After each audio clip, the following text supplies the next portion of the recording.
Bien, buenas noches, hermanos. Ya me presentaron, así que vamos empezando.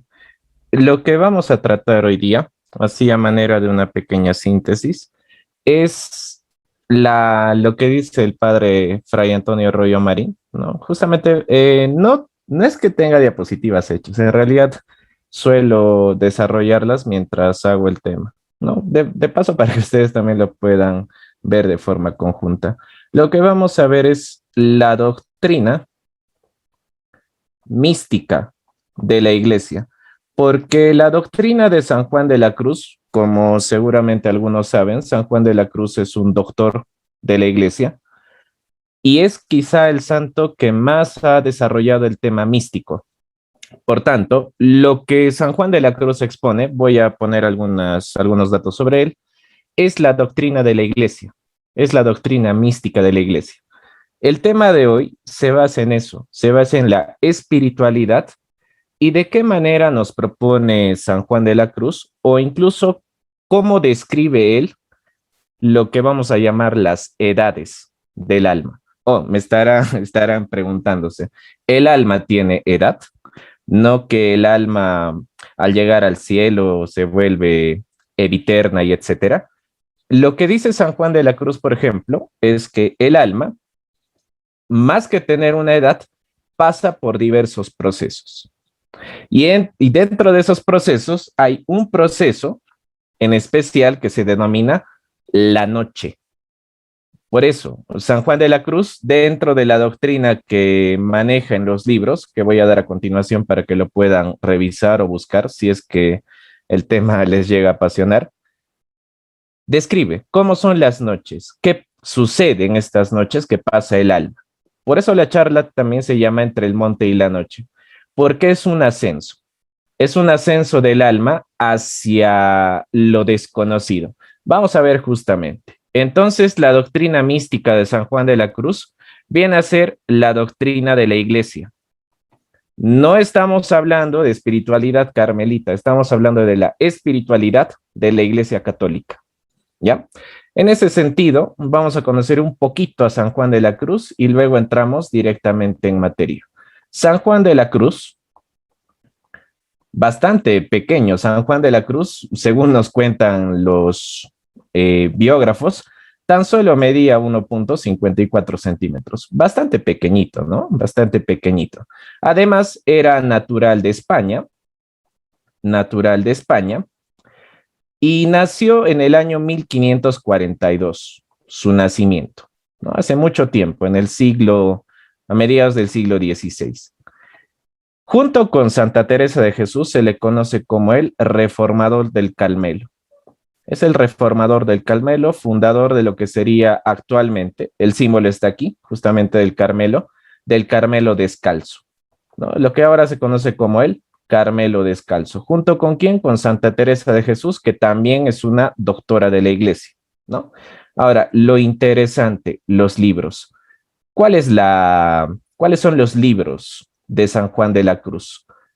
Me imagino que alguna vez pudieron escuchar alguno de los libros. Entre los libros más famosos está La subida del Monte Carmelo, que es parte de lo que voy a mencionar a manera de síntesis en esta charla.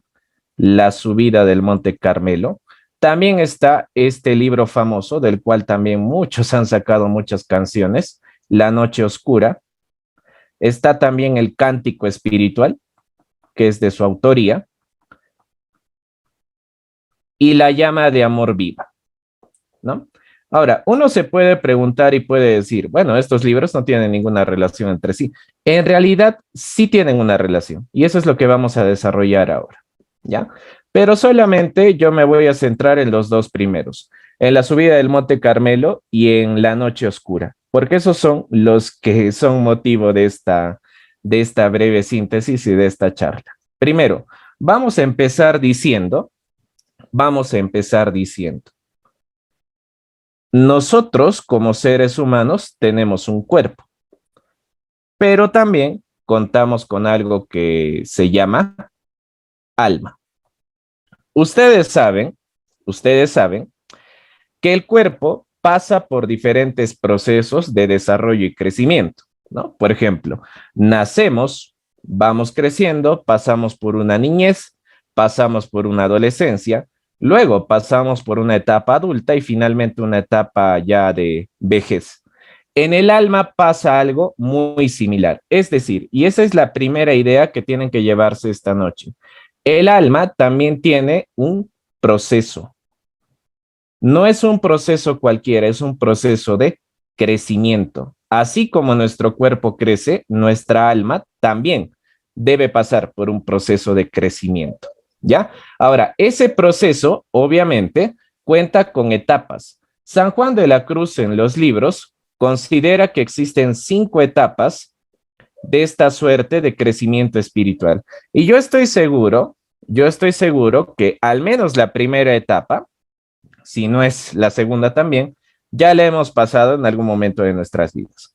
En este momento voy a dar cuenta un poco de cuáles son las etapas. Por este ladito vamos a ver las etapas. Vean por aquí, etapas. Las etapas. Luego lo voy a hacer en forma esquemática y con eso estaríamos cerrando la charla. Vamos a sintetizar. Las etapas que describe San Juan de la Cruz son un poquito parecidas a las etapas que pasaría, por ejemplo, un joven que ya empieza la adolescencia y empieza a descubrir más y más cosas acerca del mundo. Por ejemplo, una primera etapa de acuerdo al santo doctor de la iglesia, se le llama el famoso enamoramiento. Recuerden que estamos hablando del alma. No estamos hablando del cuerpo, no estamos hablando de nuestra vida en la tierra, estamos hablando del alma. El alma pasa por un proceso de enamoramiento, ¿no? Les explico, ¿cómo se da el proceso de enamoramiento?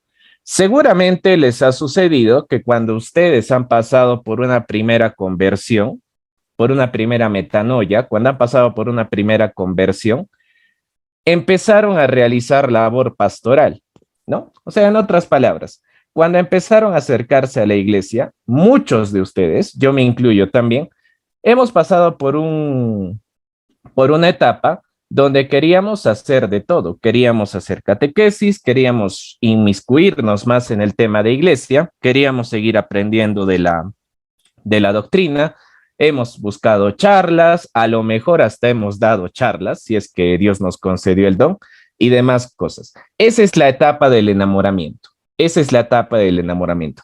Y al igual que en el enamoramiento, seguramente, en el momento en que ustedes hacían oración, lo más seguro es que sentían a Dios cerca. Yo estoy seguro que en la etapa de enamoramiento, cuando ustedes hacen oración, cuando están en la iglesia, cuando van a los sacramentos y demás, sienten que Dios está cerca, sienten que la mano de Dios hasta podría tocarles directamente. Esa es la etapa del enamoramiento. Pero luego viene una segunda etapa y quizá esa es la que marca un poco y es una primera fase crítica. San Juan de la Cruz le llama una fase crítica. Ojo, lo importante de la charla de hoy día, ¿qué es? No es que pensemos y digas, pucha, creo que estoy en esta etapa, o no, parece que estoy en la otra. No es ubicar la etapa. Más bien la charla de hoy tiene que servir para que sepan que el alma necesita crecer.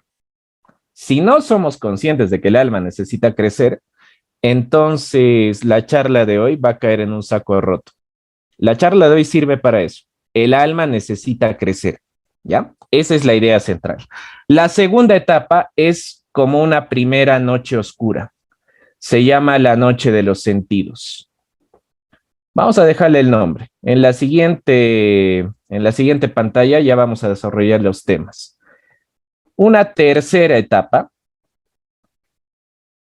Existe también una tercera etapa que se denomina básicamente la etapa de consolidación, ¿no? Después de que el alma sale de la primera noche oscura llamada la noche de los sentidos, el alma empieza a consolidar todo lo que va aprendiendo en esta etapa.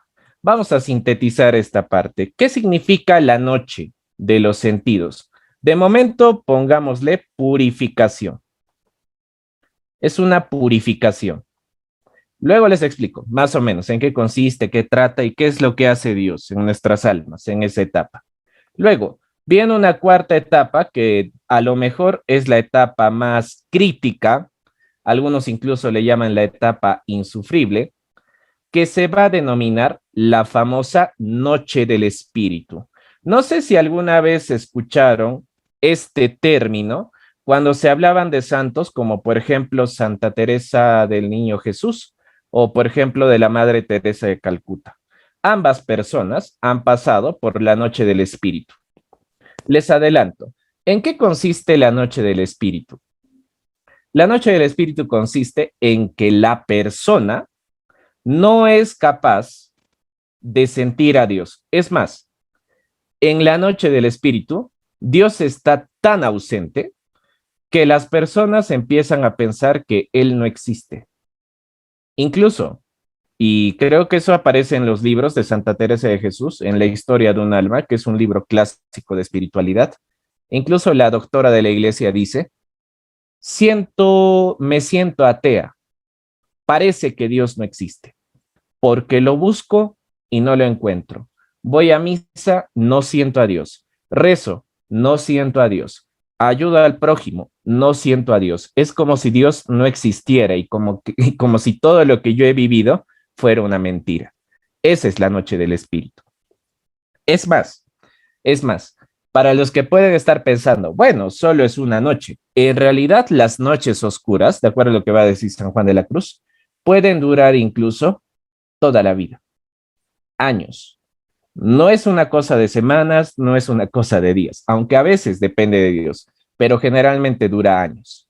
Imagínense ustedes, estar durante 20 años siendo católico y que de pronto sientas la ausencia de Dios y en cada cosa que haces no percibas que ese Dios al cual tú le tienes fe se encuentra ahí. Eso debe ser horrible. ¿Cómo soportaron los santos esto? Vamos a verlo también a continuación. Y la última etapa, la quinta, y aquí es donde ustedes tienen que hacer un poco de hincapié, la quinta etapa ya consiste en lo que nosotros vamos a llamar la santidad. Es decir, para alcanzar la santidad, el alma tendría que pasar por todas estas fases.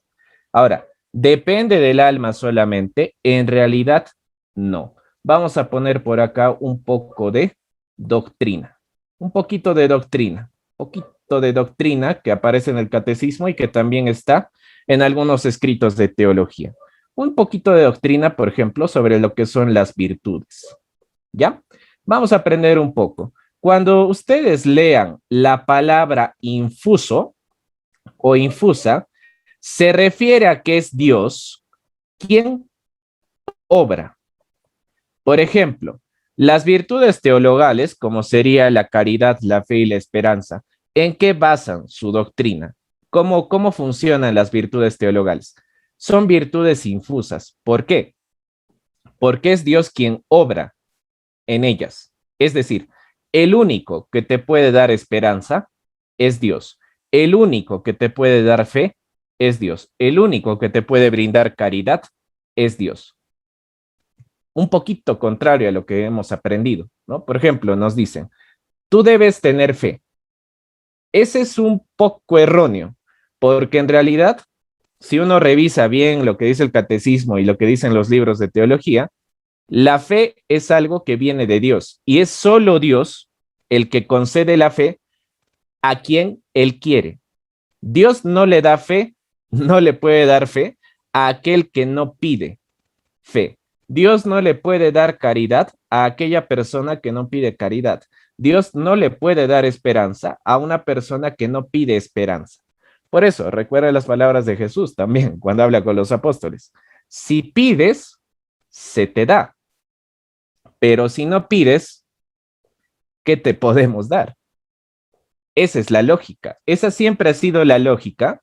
Es la lógica de Dios, ¿no? Es la pedagogía de Dios. Si necesitas algo, lo tienes que pedir. Y si conviene, Dios te lo da. En ese sentido, en ese sentido, lo que ustedes tienen que llevarse de acá es lo siguiente. Dios obra cuando Él quiere. Nadie puede obligar a Dios a hacer algo, ¿no? Muy contrario, por ejemplo, a lo que piensan nuestros queridos hermanitos evangélicos, ¿no? Evangélicos, protestantes y demás, cuando intentan obligar a Dios a realizar un milagro, ¿no? A una hora específica. Nadie puede obligar a Dios. Dios lo hace cuando Él quiere, no cuando el hombre le dice, oye Dios, dame un poco de fe hoy día, necesito un trabajo nuevo. No funciona así. Y eso es justamente lo que vamos a sintetizar por acá. Miren, primero, un poquito de mística. Vamos a hacer una pequeña observación mística. La teología mística, vamos a hablar un poco de eso también en el siguiente esquema. La teología mística considera que pasamos por 3 edades, o incluso le llaman vías. Son 3. La vía purgativa, que es justamente de la que habla San Juan de la Cruz en esas 2 primeras obras, en la subida del Monte Carmelo y la noche oscura. La vía iluminativa y la vía unitiva. ¿Recuerdan el nombre de la charla? Claro, era el camino hacia la unión del alma con Dios. Se hace mediante estas 3 vías, ¿no? Cada una es un proceso y hay que pasar los 3 procesos para llegar a lo que se conoce como la unión con Dios. ¿En qué consiste purgar? Purgar. Purgar significa purificar. Hay que purificarnos, dice la doctrina. Hay que purificarnos. Una vez que te purifiques, por eso se llama iluminativa, cuando estés vacío, cuando te vacíes, cuando te vacíes, cuando te vacíes. Llévense esa palabra en la mente. San Juan de la Cruz siempre habla de vaciarse. Es más, les voy a dar un tip para que esto nunca le olviden, aunque ustedes lo saben, yo también lo sé, pero a veces no lo tomamos en cuenta. San Juan de la Cruz nos va a recordar lo siguiente: Dios es todo. Dios es todo. Por tanto, si Dios es todo, las criaturas son nada. Así de simple y así de duro. Si Dios es todo, las criaturas son nada. Las criaturas son nada. Por tanto, si yo quiero unirme con Dios, tengo que vaciarme de las criaturas. Tengo que estar vacío. Esta es la famosa doctrina de las nadas. Todo es nada delante de Dios. Y eso es bíblico también. Si Dios es todo, entonces me conviene llenarme del todo y no de la nada. Así de simple. Y eso es lo que se hace en la vía iluminativa. Una vez que tú te vacíes, te vas a llenar de luz. Te vas a llenar de luz. Y cuando te llenes de luz, alcanzas la unión con Dios. La unión con Dios. Ahora, claro, San Juan de la Cruz no va a entrar mucho a tallar en el tema de la vía unitiva. La que lo va a hacer más bien es Santa Teresa de Jesús, en sus libros, en las moradas, en los castillos y demás. Ahí se va a ver los fenómenos místicos. Lo que normalmente le pasaba a los santos, por ejemplo, este tema de la bilocación, este tema de hablar con las almas del purgatorio, de ver los corazones, etcétera. Esos ya son fenómenos místicos, ¿no? Son consecuencia de la voluntad de Dios y del nivel de vía que ha alcanzado el alma. Por tanto, la idea general de esta primera parte, ¿cuál es? El alma, igual que el cuerpo, necesita crecer. El alma, igual que el cuerpo, tiene que pasar por diversas etapas. Es más, las personas normalmente en la calle, siempre que te ven caminando, pues dicen, ¿no? Oh, sigue vivo, está vivo. Cuando dicen la palabra vida, siempre hacen referencia al cuerpo. Nosotros que somos católicos, siempre olvidamos algo. El alma, como es igual al cuerpo y pasa por un crecimiento, también tiene una vida. Y de ahí justamente viene esta famosa palabrita, vida espiritual. Entonces, una pregunta que deberíamos hacernos esta noche. ¿Nos preocupamos por la vida espiritual de nuestras almas? ¿Procuramos que nuestras almas empiecen a crecer? Esa es una pregunta que deberíamos hacernos esta noche. ¿Tenemos vida espiritual?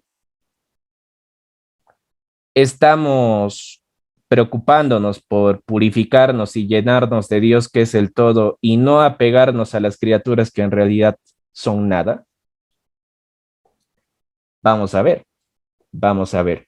Les propongo un pequeño esquema a modo de resumen, y aquí va a entrar todo lo que quiero decirles esta noche. Lo anterior es simplemente una pequeña introducción al tema. El tema en sí lo vamos a ver por acá.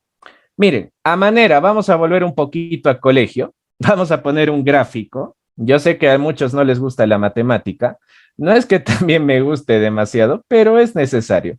Vamos a hacer un pequeño ejemplo, tipo matemático. Vean, dijimos que había una primera etapa que se llamaba el enamoramiento. Luego hemos mencionado que había una especie de noche. Luego, un pequeño proceso que se puede llamar la consolidación y una segunda noche, que es un poco más dura, que es un poquito más dura, que puede durar bastante tiempo, y finalmente ya un nivel de santidad. Vamos a hacerlo así el gráfico, ¿ya? Vamos a hacerlo así el grafiquito para poder explicar muy bien esta parte. Vean por acá, vamos viendo por acá. Una primera etapa de todo este itinerario espiritual consiste en la etapa del enamoramiento. En algún momento de nuestras vidas, todos hemos sentido este sentimiento de enamoramiento. Saben que al inicio de cualquier relación, las cosas siempre son bonitas. Ojo, sensibles, sentimos demasiado, ¿no? Nos tomamos de las manos, abrazamos, decimos cosas bonitas, etcétera. Con el alma pasa lo mismo. Con el alma pasa lo mismo. ¿Por qué? Porque en la etapa del enamoramiento, lo que más importa son los sentidos. Es decir, en esta etapa, ves a Dios en todo. Vas a misa y ves a Dios. Rezas un ratito y sientes a Dios. Ayudas al prójimo y parece hasta que escuchas a Dios. Es como si Dios estaría tan cerca tuyo que lo sientes y te da la seguridad de saber que está ahí, ¿no? Vamos a poner así, entre comillas, pareciera que Dios está casi al lado tuyo. Claro, pero Dios siempre está al lado mío, ¿no? Eso también lo dice la teología cuando hablan de la presencia de inmensidad. Dios siempre está al lado tuyo. Pero en este caso, parece que Dios realmente estaría sentado al lado tuyo, ¿no? Por eso decimos, parece que Dios está al lado nuestro. Ya parece que Dios está al lado nuestro. Ese es el enamoramiento, ¿no? Ese es el enamoramiento. Ahora, esta etapa sirve para qué? Y eso también quiero que lo puedan llevar en vuestros corazones, sobre todo. En esta etapa, Dios nos hiere. Dios nos hace una herida en el alma. Vamos a ponerlo así. Dios nos hiere en el alma. ¿Y sabes cuál es la consecuencia de que nos hiere en el alma? Que el alma empieza a buscarlo. El alma empieza a busca desesperadamente a quien la ha herido. Empieza a buscarlo. Por eso nosotros, cuando empezamos nuestro camino en la Iglesia Católica, de pronto, de un momento a otro, nos hemos sentido heridos y hemos intentado buscar a Dios en todas las cosas. Por eso nos hemos inmiscuido más en los temas de iglesia. hemos buscado charlas, hemos hecho charlas, estamos editando libros, estamos editando folletos, buscamos participar en las catequesis en nuestras parroquias. ¿Por qué? Porque, como dice San Juan de la Cruz en el Cántico Espiritual, el amado, así le llama San Juan de la Cruz, el amado nos ha herido. El amado nos ha herido y por eso lo buscamos. Pero aquí hay un asuntito que siempre hay que recordar. Después de que Dios nos hiere, Dios se esconde. ¿Por qué? Eso también está dentro de nuestra doctrina. Cuando Dios nos hiere, en efecto, nos sentimos heridos y empezamos a buscarlo, pero Él no se deja encontrar. ¿Por qué? Porque quiere probar tu amor.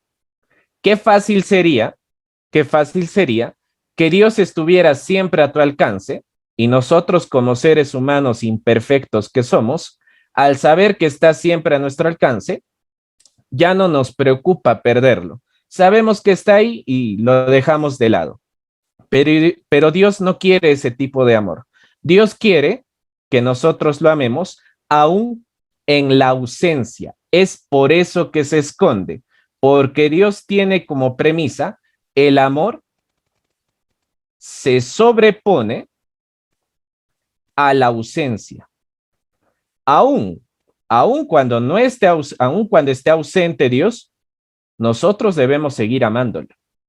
El amor se sobrepone a la ausencia. Es por eso, por ejemplo, y no deben tomarlo de modo peyorativo, es por eso que en algunas personas, en algunas almas, cuando de pronto hay una dificultad y parece que Dios no está ahí para ayudarles, estas almas se alejan. Entonces, estas almas realmente no han llegado a amar a Dios. Han amado la presencia, lo que sentían, pero no han llegado a amar a Dios como tal. Por eso cuando Dios se esconde, cuando parece que Dios no está presente en sus vidas, se alejan. Se alejan. Ahí se entiende. Por eso el tema de hoy día era importante, porque ahí nosotros vamos a entender mejor también lo que alguna vez nos ha pasado. Seguro en alguna dificultad, en algún momento crítico de nuestras vidas, parece que Dios no estaba, pero en realidad sí, pero está probando tu amor. ¿Qué tan leal eres cuando parece que Dios no está y parece que Él no tiene pensado volver? ¿Qué tan leales somos? ¿Hasta qué punto tenemos amor? Eso es lo que Dios quiere probar en esta etapa. Luego, después del enamoramiento, Dios nos pone a prueba. Dios dice, ok, ya pasaste el enamoramiento, estás buscándome, pero necesito probar tu amor.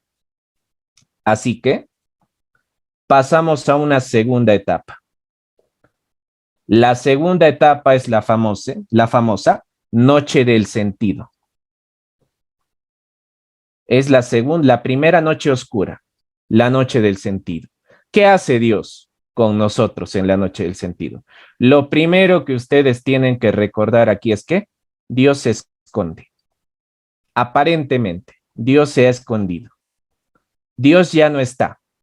Si vas a misa, ya no sientes a Dios. Si te pones a rezar, difícilmente sientas a Dios, ¿no? Antes, si una persona, por ejemplo, se ponía a leer la Biblia, se sentía la presencia del Señor, pero de pronto ya no. Parece que Dios no está. Dios se esconde en todo caso. Dios se esconde en la noche del sentido. Dios se esconde en la noche del sentido. Y la frase clave aquí, que también nos puede ayudar a entender, es esta: ya no siento a Dios. Antes, cuando veía los programas en Radio María, sentía la presencia de Dios, pero ahora no. Puede ser noche del sentido. Antes, cuando iba a misa, sentía a Dios tan cerca. Cuando se acercaba la Pascua, la Semana Santa, la Navidad, se siente a Dios cerca, pero ahora yo no lo siento. Dios te está purificando. Eso es lo importante. La fe no se basa necesariamente en lo que nosotros sentimos con nuestros sentidos, con la vista, el tacto, el gusto. La fe va más allá de los sentidos. Por eso, en esta etapa que se llama la noche de los sentidos, lo que hace Dios es purificar mi corporeidad. Es decir, todo lo que está relacionado con nuestros cuerpos. ¿Qué cosa está relacionado con los cuerpos? Vamos a poner una pequeña lista para que ustedes sepan diferenciar. Por ejemplo, ¿qué está relacionado con los cuerpos? Nuestros 5 sentidos. ¿Cómo así? Dios va a purificar, vamos a ponerlo por acá, lo que vemos, lo que vemos, lo que oímos. ¿Recuerdan aquel pecado famoso que se llama el chisme? Dios purifica eso en la noche del sentido. Va a purificar lo que oyes. Va a purificar lo que tocas. Es más, San Juan de la Cruz tiene unas palabras un poquito duras aquí y te va a decir, cuando el alma realmente ama a Dios, debería ver como Dios ve, debería oír como Dios oye, debería tocar como Dios toca. Si haces un poco de examen de conciencia en esta noche, deberías preguntarte, ¿ves como Dios ve?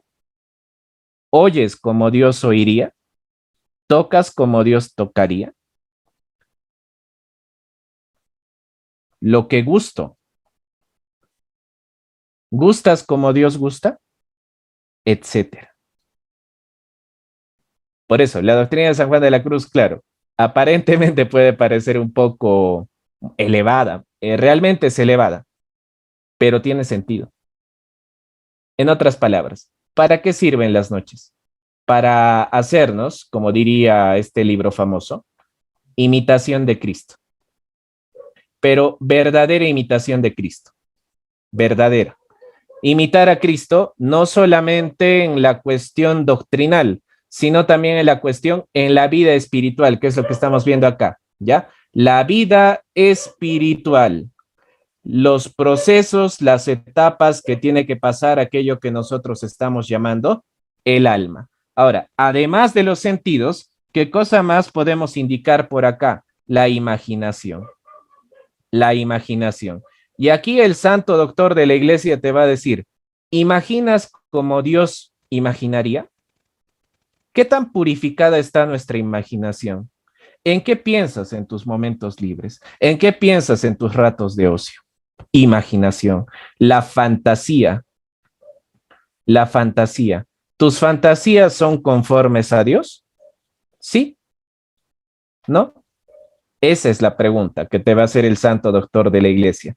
Y eso es lo que hace Dios. Ahora, este proceso, no quiero complicar mucho el tema, porque en realidad, claro, hay bastantes palabritas que podemos utilizar acá, pero este proceso le vamos a llamar un proceso activo.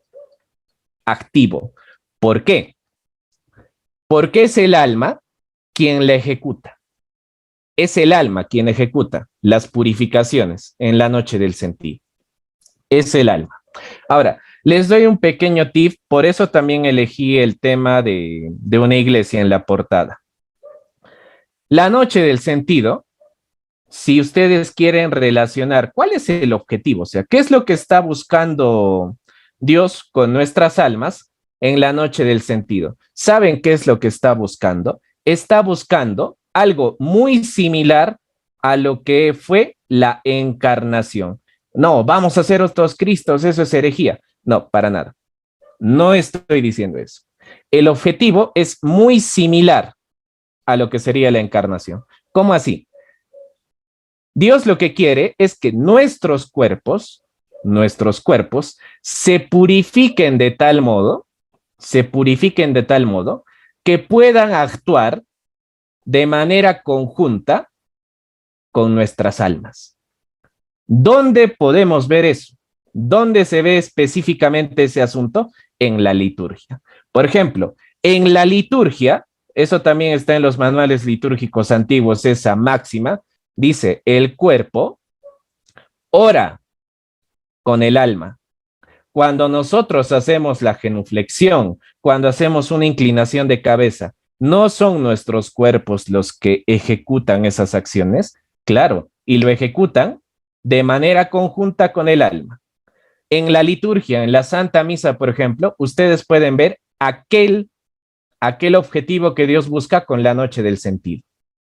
Por eso es necesario purificar. Por eso es necesario purificar, para llegar a este punto de unión. Ahora, vamos avanzando porque el tiempo ya nos está ganando. Tercera etapa. Tercera etapa. Ahora, me puedes preguntar también, ¿esta etapa tiene fin? Por supuesto, tiene un fin, pero ese fin depende de Dios, no depende de nosotros, depende de Dios. Pueden ser años, pueden ser semanas, pueden ser días, etcétera. A ver, vamos a poner por aquí. En esta tercera etapa, ¿qué es lo que se hace? ¿No? El alma ya ha ganado experiencia. El alma ya tiene experiencia, ya ha sufrido una primera ausencia de Dios, pero ha purificado sus sentidos, ha purificado la imaginación, ha purificado la fantasía. Entonces aquí el alma, y eso es lo importante, se ha desapegado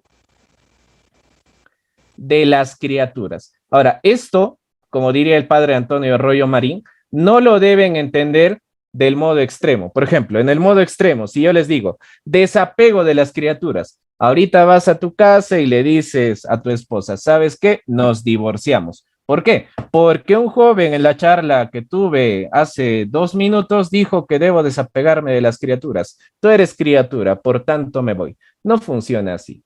Ese desapego no es un desapego necesariamente físico, material.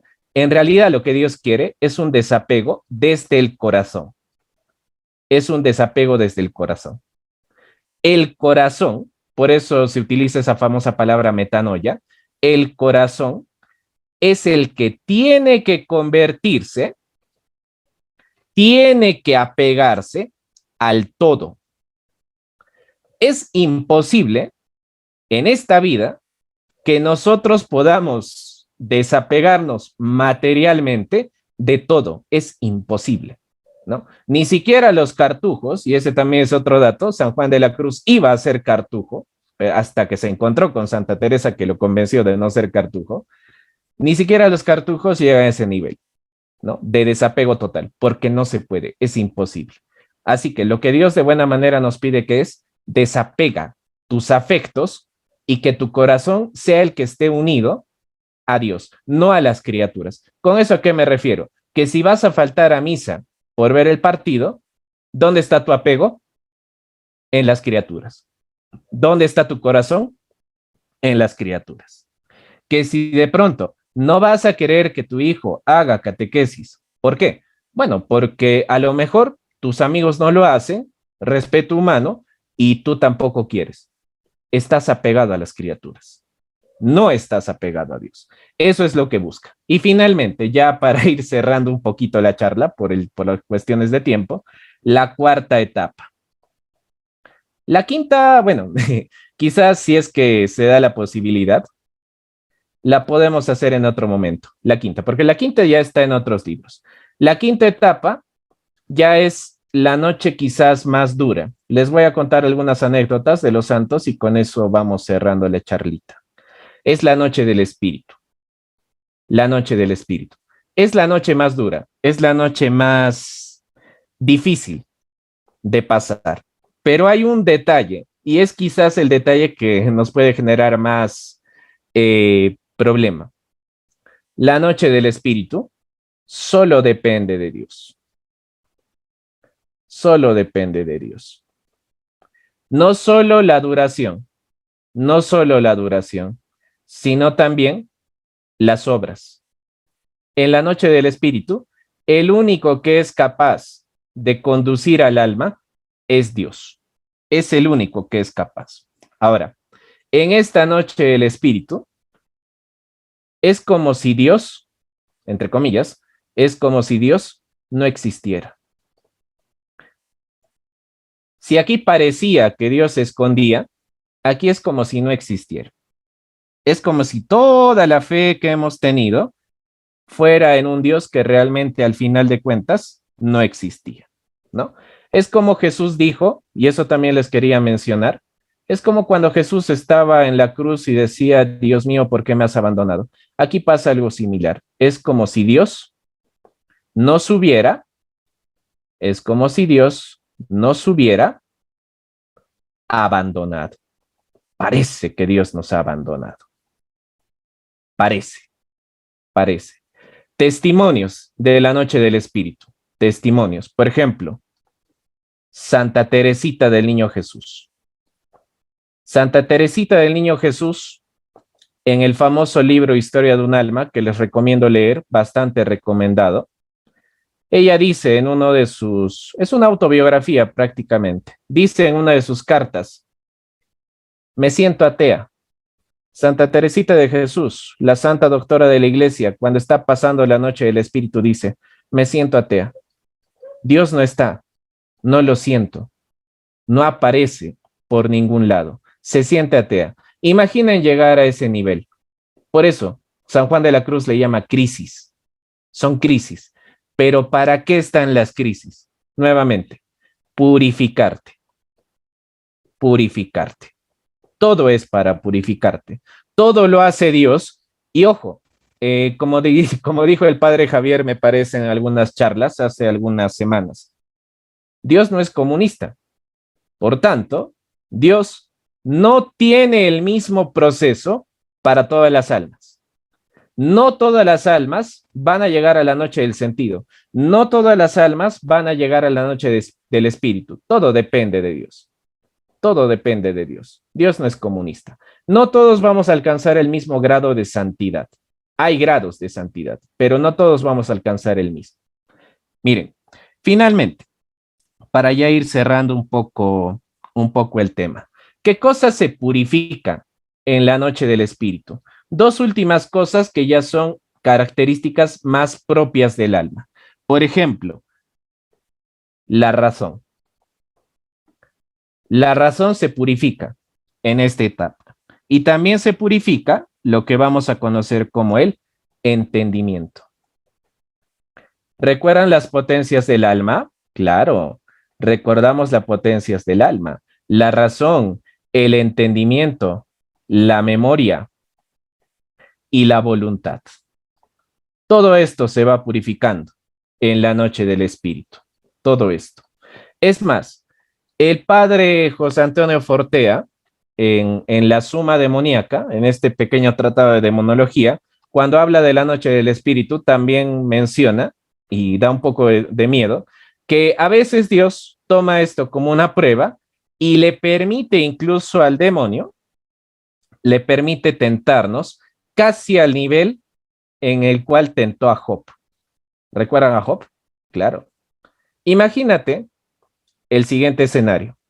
Dios no está, básicamente te sientes ateo y de remate viene el diablo con todo el poder, porque Dios se lo permite, a tentarte.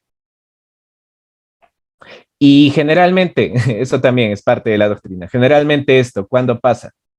Casi en nuestros últimos momentos de vida. Ahí puede darse una noche del espíritu. Por eso, la pregunta parte desde aquí. ¿Estamos completamente apegados a Dios? ¿O solamente estamos apegados a lo que Él nos hace sentir? Son cosas muy distintas y son preguntas que tenemos que responder poco a poco. Por tanto, al final, lo que Dios quiere es que lleguemos a la última etapa que ya viene a ser la santidad. ¿Para qué sirven todas estas noches? Para purificar nuestras almas, para purificar nuestros sentidos, nuestra imaginación, nuestra fantasía, nuestra razón, entendimiento, memoria, voluntad. Solo de esa forma y solo de esa forma uno puede alcanzar la perfecta unión con Dios.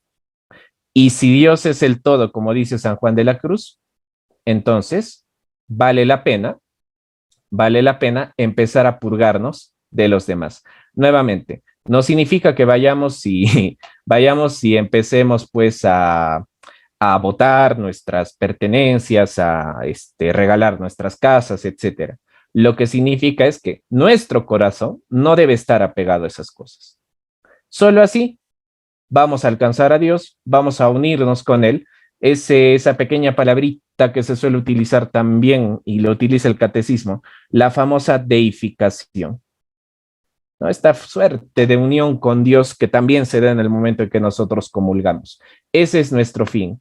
Nuestro fin no es, como dijo la serpiente, ser como Dios. Nuestro fin es unirnos perfectamente a Dios. Y San Juan de la Cruz lo describe muy bien cuando habla de las noches. Por tanto, hermanos, ya cerrando el tema y ya dando paso a Oscar y a los hermanos que están dirigiendo la charla, la recomendación es la siguiente. Si queremos y si amamos verdaderamente a Dios, es un buen momento para empezar a purificar aquello que a lo mejor está manchado por el pecado. Nuestros sentidos, lo que ves, lo que oyes, lo que decimos, lo que tocamos, lo que imaginamos, las fantasías, lo que pensamos, nuestros recuerdos, nuestra voluntad, nuestro entendimiento, todo eso se va purificando. Pero, como dije hace un rato, estas cosas no pueden venir de la nada. Por tanto, en vuestras oraciones de aquí en adelante, pidan a Dios la gracia, que les conceda la gracia de poder alcanzar este grado de purificación. Solo así vamos a alcanzar aquella santidad a la cual nos llaman los evangelios. Listo, hermanos, eso sería todo. Espero que haya sido de vuestro agrado. Es un poquito difícil sintetizar a San Juan de la Cruz porque es muy amplio, pero espero que se haya podido entender y espero que el mensaje central también. Ya. Muchas gracias y espero que les sea útil.